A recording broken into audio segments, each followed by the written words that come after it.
Yeah, ito po. Okay, ako po hindi ako name-personal ng vloggers, okay? So hindi ko siya pe-personalin. Pero kailangan ko ring korekin yung kanyang sinasabi, ha? Kasi meron po siya ditong sinabi sa tingin ko mali, okay? Hindi kita pine-personal, sir. Issue lang po ako, okay? Sige, ikaw ang magaling. Ikaw ang broadcaster, eh, na naging vlogger. Shoutout sa'yo. Paurong brad, ah. Kaya yung extradition treaty, i-implement nila. Wala daw silang choice. Kung hindi, Ito. It is something beyond our control. Ayan. Ang sinasabi naman doon sa extradition treaty, kasi mahaba yung question and answer, ang sinasabi niya, basta anytime na dumating yung request ng Amerika, kasi doon sa extradition treaty between Philippines and US government, ang proseso niyan, re-request ng US government, dadaan yan sa Department. Dadaan. Yung kaso ni Kibuloy sa US. Okay? Sa US. Okay. 11 years yun, Mike Abe, sinabi ni Tikia. Of foreign affairs, tapos dadaling sa DOJ. Pero sinasabi ni Remulla dun sa harap ng mga media kahapon, ay anytime na dumating yung formal request ng US government laban kay yung extradition treaty, i-implement nila. Wala daw silang choice. Kung hindi... Extradition treaty. 11 years na. Ngayon, bigla na lang pag dumating, sabi ni Boying, wala silang choice kung hindi implement. Bigla. Abe, hindi mo na po na yun, bigla. Wag naman sana ng double standard. No, bakit bigla? Ang tagal na niyan. Hindi ko po pinagtatanggol si Abe, Kung gusto nyo, ikulong nyo, pero nakakapagtaka. Bakit ngayon lang? Sino papaniwalaan namin? Mike Abe, ikaw o si Tikia? Kayo na sumagot. Sino mas paniwala sa dalawang yan? Sumunod sa kasunduan, agreement between Philippines at ng Estados Unidos. So, ibig sabihin, pag dumating, magkakaroon ng proseso, ibibigay ng Philippine government si Kibuloy sa Amerika. Kung saan nga po ay siya ay may mga kaso doon na alam naman natin at alam ng lahat. Ang lakas nyo sa Amerika. Pro-Amerika kayo. Pro ka, no? Hindi, nagtataka lang ako. Pag dumating yung extradition treaty na sinasabi mo, hindi ko rin alam kasi hindi naman natin na sakop yan eh. Sinabi kasi ni Tikia 11 years. Okay? Ngayon biglaan sasabihin mo 6 years. Mamili na lang kayo sino papaniwalaan nyo. Knowledge naman na merong warrant of arrest siya sa Federal Bureau of Investigation. So yun po yung update ngayon. At ang nakakalungkot, yan na yung inamin, matindi ha. Nung panahon pa pala ni Duterte. Ako, kita mo naman, una pa lang, panahon ni Duterte. Abe, binubuking mo masyado. Binubuking mo, Abe, masyado. Palagay ko, dapat tanggalin nyo na to sa PR nyo, Marcos. Tambalos-los, tanggalin nyo na to sa PR nyo, si Abe. Binubuking niya masyado. Yung target ay Duterte. Kunwari lang si Kibuloy. Bukang bibig nito, Duterte, Dati Duterte ka, di ba? Ano nangyari? Ano meron? Paki-share naman. Share the blessing. Baka pwede tayo dyan. Hanip ko si Abe. Hindi. Nagtatanong lang. Talagang tumbok talaga Duterte, no? Hindi, ang issue po dyan si Kibuloy. Okay, naiintindihan nyo na. Hindi ko pinagtatanggol si Kibuloy. Kaya lang kasi, hindi pwedeng hindi natin lalagpasan si Kibuloy. Bakit? Didiin si Duterte rito. Kaya nga sabi ko, kung gusto nyo kasuhan nyo. Tapos, tigil na tayo Hindi nila tatantanan. Didikit kay Duterte. Tama ba ako, Mike Abe? Nasisira kayo dito, tambalos-los, tanggalin nyo to sa PR nyo. Ay marami nang nakapile na kaso sa DOJ against Kibuloy. So ano ngayon yung sinasabi ngayon ng mga supporters niya na huwag sa Senado, dapat sa ibang forum. So yan, dadaan niya sa DOJ dyan. After DOJ, dadalhin sa korte. Di dalhin nyo sa korte. Anong problema? Ganun ang proseso. Hindi naman pwedeng direct filing yan. Kailangan yan, dadaan mo na sa DOJ. Di padaanin mo. Kakampi mo kanina ka pa banggit kay Boying di padaanin mo kay Boying. Magkampi kayo. Gusto mo, taas niya pa kamay mo Okay sa'yo? Sige, tuloy. For preliminary investigation. Ang nakakalungkot. Ano nakakalungkot? 7 years na raw. Duterte, nakakalungkot. Duterte. Babalik mo. Belta mo sa Duterte. Sige. Pasok. Duterte, pasok. ay si Pangulong Marcos, wala pang 2 taon. So, ibig sabihin, sa ilalim ng Duterte administration, Yun! Sa ilalim ng Duterte. Sabi, o ano, ha? Na nahuhuli ang isda sa bunganga ng sipsip. Ay, sa bunganga ng tao. Di ba? Alam na natin ang tono nitong mama na ito eh. naipit yung kaso. Bakit? Dahil kaalyado ng dating Pangulo ang inaakusahan, inireklamo before the OJ. Kasi ang linaw na sinabi ni Remulla. Mga 7 years na. Naniwala ka kay Boying. Ay, okay lang. Gusto maniwala. Opinion mo yun eh. O di panahon ni Duterte yan. 7 years. Ito raw sinasabi ni Boying. 7 years daw. Okay. So, kumunik. Hindi naman niya ito iba-vlog kung hindi ko connect kay Duterte, so kino-connect niya. Okay? Sige, tuloy. Panahon ni Marcos, kasi si Marcos ni Pangulong Marcos isang taon, wala pa nga tayong 2 taon Ayan ang malinaw. So, merong nakabinbin. At ngayon, ang sinasabi ni Remulla, priority niya ngayon yan. Nasilipin itong mga kasong ito at alamin kung ano nangyari. Review, kasi meron daw kaso yan na rape case dun sa Davao na dismiss. Ay, nako. Hindi ko alam kung bakit na-dismiss. Ngayon, ang ginawa ng biktima, ng complainant, dinala sa DOJ, nag-file to review. Ayun, nare-reviewin nila. Okay. No. Hindi daw niya alam bakit na-dismiss kasi final daw sa Davao. Tingnan mo, sino papatakan? Di Duterte na naman. Yung dila nito, Duterte. Brad, baka in love ka sa mga Duterte. Hindi kayo panaginipan mo na si Duterte. Halatang halata eh. Ang punto niya, Duterte ng Duterte. Okay, sagutin natin. 11 years na yan, sabi ni Tikia. Yung extradition nga, hindi dumarating. Ganun katagal po. US po yun, Abe. US. Tapos, kine-question mo, yung 6 years, alisin muna natin yung mukha niya. Kasi baka na marami sa inyo nagagalit sa pagmumukha niya. Umalis kayo eh. Pinapansin nyo yung 6 years at ikinokonekta nyo sa Duterte. Okay? Ngayon, may nag-complain daw kaya kailangan nilang buksan. O, di lusot. Ha? Ang datingan nito, hindi sinisilipan ni Boying itong mga Duterte. Hindi siya nagpapagamit to si Boying para silipan ang Duterte. Yan po ang tono ni Mike Abe. O, tingnan nyo po mabuti, ha? Ba't hindi nyo nalang idemanda? Huwag nyo na ipagpilitan sa Senado. Kung meron at meron, total, Secretary of DOJ naman siya. SOJ nga siya. Okay? Secretary of Justice siya. O, edi reviewin nyo. And then, kasuhan nyo. Hinahamon pa namin kayo, kasuhan nyo. Kung malakas ang inyong ebidensya, kasuhan nyo si Kibuloy. Pero itigil nyo na yung kakakonek sa Duterte. Ikasuhan kasi doon magkakalabasan. At ako'y sa tingin ko, mahina ang kanilang ebidensya. Yan po ang dahilan yan. Mahina ito. Mahina ang ebidensya nila. Kaya takot kayo. Ngayon, patunayan yung mali kami. Tumahimik na kayo, kasuhan nyo na. Maganda nga ito may kaso na eh. Para tumigil na si Ontiveros. Hindi na pwedeng pag-usapan niya dahil may kaso eh. So, balik na naman kasi ito si Boying. Sana wag nang pagtagalin ni Boying. Kung kakasuhan, kasuhan. Wag mo nang gawin yung dati, yung ginawa mo kay Bantag tsaka kay Tebes.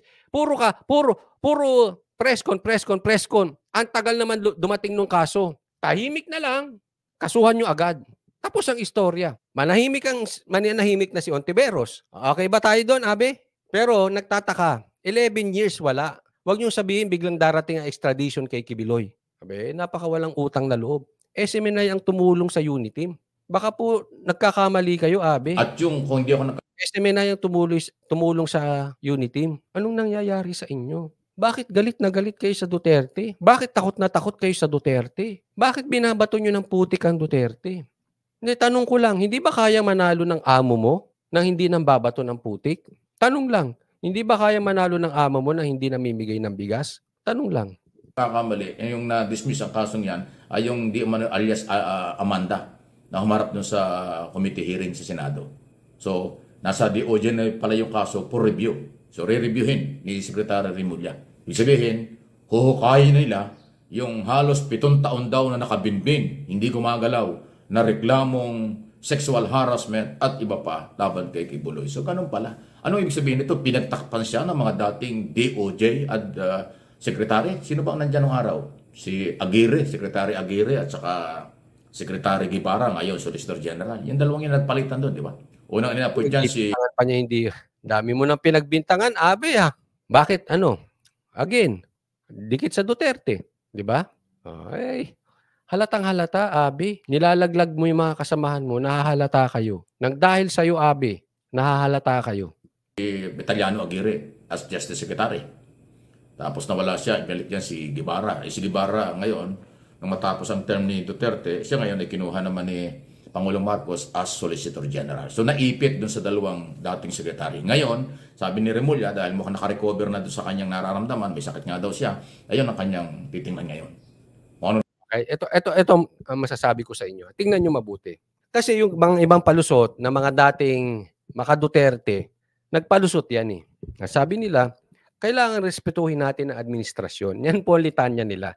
So, pinapalabas nila sa mga viewers, hindi sila bayad at sila ay may puso. Kasi yan po daw ang sinabi ni Isko, yan daw po ang sinabi ng ni Tatay Digong. Walang problema doon.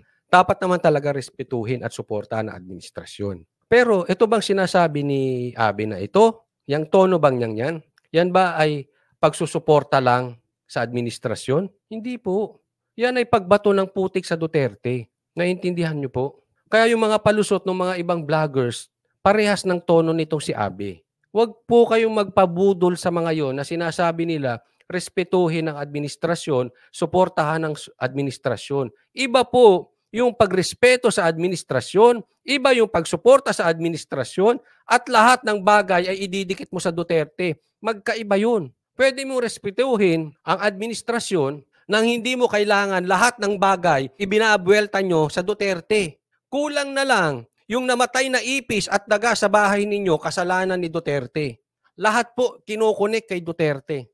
Lahat po kasalanan ni Sara. Sa ICC na wala namang problema si Sara, may kasalanan na rin si Sara. Dati wala naman yung issue ng baril dyan sa Glory Mountain. Kasama na naman si Sara. Dati ang binibira si Tatay Digong lang. Hindi ba halata kayo masyado? Ngayon si Sara ng si Sara ng si Sara ng si Sara. Yan ba ipagrerespeto sa administrasyon? Tigilan nyo nga yan. Administrasyon din si Sara. Nirerespeto nyo ba si Sara? Kayong mga vloggers na ito, mga peke kayo. Kunwari, respetuhin ang administrasyon. Pagdating kay Sara, hindi administrasyon. Vice President po yun. Bakit kala ko ba BFF? Ba't hinahayaan nyo batuhin ng batuhin si Sara? Pati baril kay Sara na rin. Naku kayo. So, tigilan nyo na. Hindi ikaw, Abe ha. Yung iba, bayad kayo. Tigil nyo yan. Ganyan ang tono nila. Pare-pareha sila. Ituloy natin ha. Ito, buhay na po siya. Nabuhay muli. Malakas na siya ulit.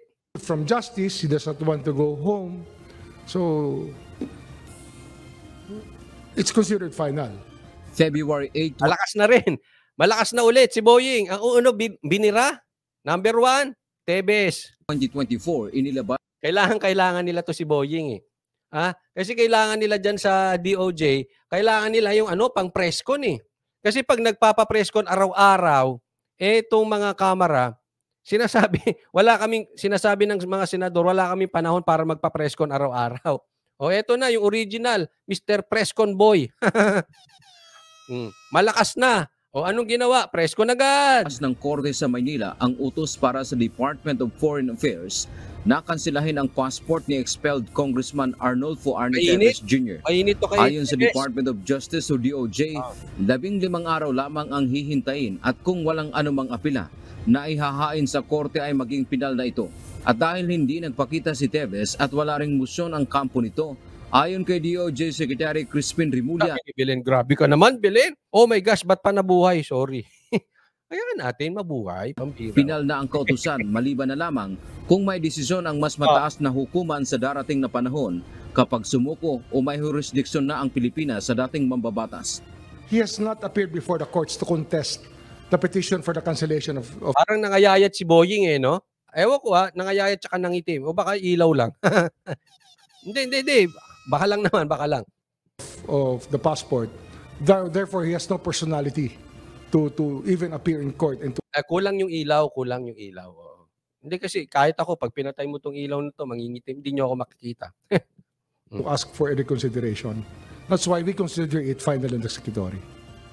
Kaugnay nito, naniniwala ang DOJ na lumiliit na Alam mo, paikot-ikot na lang, ha? ang mundo nito. Paikot-ikot na lang yung topic nyo kay Tevez. Okay? Gawin nyo na lang. Tigil nyo na presscon. Eto ka na naman, Boying eh. Yan ka na naman, paulit-ulit ka. Ginagawa mo na naman yung dati. Nagkasakit ka, sana nakapagmuni-muni ka ba? Alam nyo ba, ang isang pinakamalakas na microphone ng Diyos, pag ikaw ay nagkasakit. Kasi pag nagkasakit ka, manghihina ka. Tapos, meron kang panahon mag-isip-isip. Siyempre, nakikita mo na rin yung possibility na kabilang buhay. Nakikita mo na rin yung nag-iiba na katawan mo, nanghihina ka, pahinga ka. So, microphone ng Diyos yan, nakakausap ka dyan eh. Yung iba, kaya nga marami, nagbabagong buhay after nagkasakit. Hindi ko sinasabing hindi siya nagbagong buhay. Ito ay generic na kwento. Marami ganun eh. Pagkatapos ng sakit, lumakas ulit, kalahati, natuto, nagbagong buhay, naging maayos na tao. Yung iba, nagdasal, nung gumaling, bumalik sa dati. Saan kaya si Boying doon? Tanong lang po, nagtatanong. Tanong lang po yun. Tevez, lalo na at mayroon ng 2 alert list order na inisyo ang kagawaran laban sa kanya. Kasunod ito ng arrest warrant at blue notice na Ano lang, tigil-tigilan na yung presko na paulit-ulit na ginagawa niya dati, na paulit-ulit, same naman ang topic, basta lang makalabas siya araw-araw. Tapos, wala namang pinapatunguhan ng bagal. Tapos na po yan kay Tevez, kung huhulihin nyo, hulihin nyo. Ganun lang kasimple. Tapos tama na preskon, di ba? Oh. inilabas ng Interpol noong February 19. Hindi na umano ito basta lang makakapunta ng ibang bansa. Dagdag pa ni Rimulya sa ngayon. Balita na yan eh, nabalita na yan, Boying. Yung mga sinasabi mo, nabalita. Na-live ko na rin yan eh. Wala ka bang ibang balita? Kasi po kami ganyan. Ano? Hindi ko naman sinasabing entertainment. No? Pero nasanay kami ng ganyan eh. Sa banda, sa entertainment, pag matagal kang nawala, pagbalik mo, dapat bongga. Again ha, sabihin ng iba eh, pagpapipilosopo. Hindi, iba yan, politika yan, hindi naman entertainment. Miski na. Diba? Matagal kang nawala. Dapat yung pagbalik mo, medyo, bam. Diba? May angas, may pagbalik sa stage ni Tatay Digong, anong sinabi niya? Bangag. Yanig ang buong Pilipinas. Umuugong, di ba? Ganun. Ang tagal niya hindi pumupunta ng stage. First time siya bumalik sa stage. Anong sinabi? Bangag. Ganun. Yan yung tinatawag natin, kahit politika yan, kasama yan. Ikaw bumalik ka, balita mo, old school. Balita mo, recycled. Anong klase? Dapat medyo, may diin. Nasa Timor-Leste pa rin si Tevez. Kung gaano katagal naman kaya na maaring mapapauwi o makukuha ng pamahalaan ang Dati na yan eh. wanted na dating kongresista, sinabi ng kalihim hindi sila maaring magmadali. Gayunman tiniyak nito na ginagawa nila lahat para harapin ni Tevez Hindi sila kailangan magmadali, ginagawa nilang lahat. Nabalita na lahat yan eh. There is no need for press con. ang kasong murder na isinampa laban dito kaugnay ng Pamplona Massacre. We cannot give a definitive date. Hindi But we nyo are just mahuli, hindi nyo mahuli. Hindi. Nasa sa inyo yan. Huliin nyo kung kaya nyo, kung gusto niyo. It's up to you. Wala naman sa akin para humusgay. Sana lang wag paulit-ulit. saying that Wag yung press con ng press con gaya ng dati. we are working on it because the court's decision is there already. So there is no way that he can travel unless he's granted asylum by another country, which is very far from our imagination.